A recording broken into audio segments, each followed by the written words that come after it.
Een van die beste preke waarna ek ooit geluister het, was 'n preek met die titel Moenie die vuur laat val nie. En ek kan nie al die detail van die preek onthou nie, maar ek onthou die titel Moenie die vuur laat val nie. En basies kom dit daarop neer dat ek en jy die teenwoordigheid van die Here moet koester in ons lewens.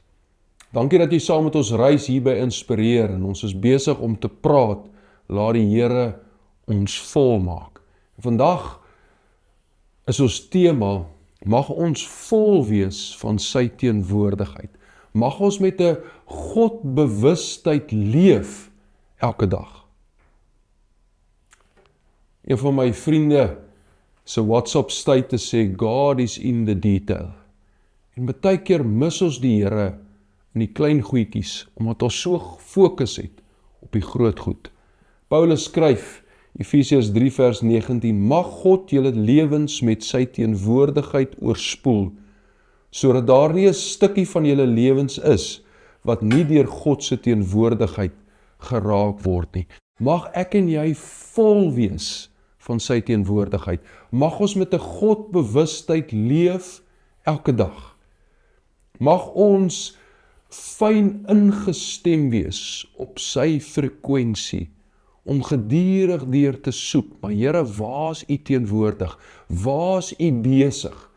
Want ons bid gereeld, Here, seën my pogings, seën dit waarmee ek besig is. Maar dalk het ons nodig om ons gebed aan te pas en te vra, Here, maak my geestelike oë skerp om te sien waar u al reeds besig is en mag ek daar besig raak en besig wees. Mag ons meer as ooit as sy volgelinge, as sy seuns en sy dogters soek na die teenwoordigheid van die Here. Mag ons sy teenwoordigheid tasbaar beleef in elke area, in elke faset van ons lewens. Mag ons ervaar, hy is Immanuel. Hy is God met ons.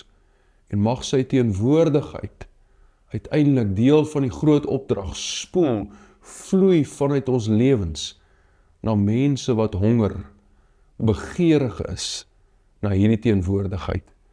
Want is net die teenwoordigheid van die Here wat ek glo, wat mense skuif, wat mense na hom toe trek.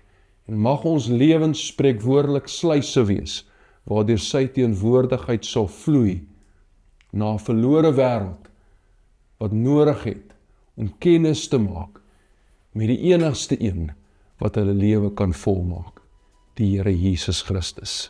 Mag die Here, soos wat ons gereeld mekaar herinner, mag die Here ons seën vir een rede, om 'n seën te wees vir ander.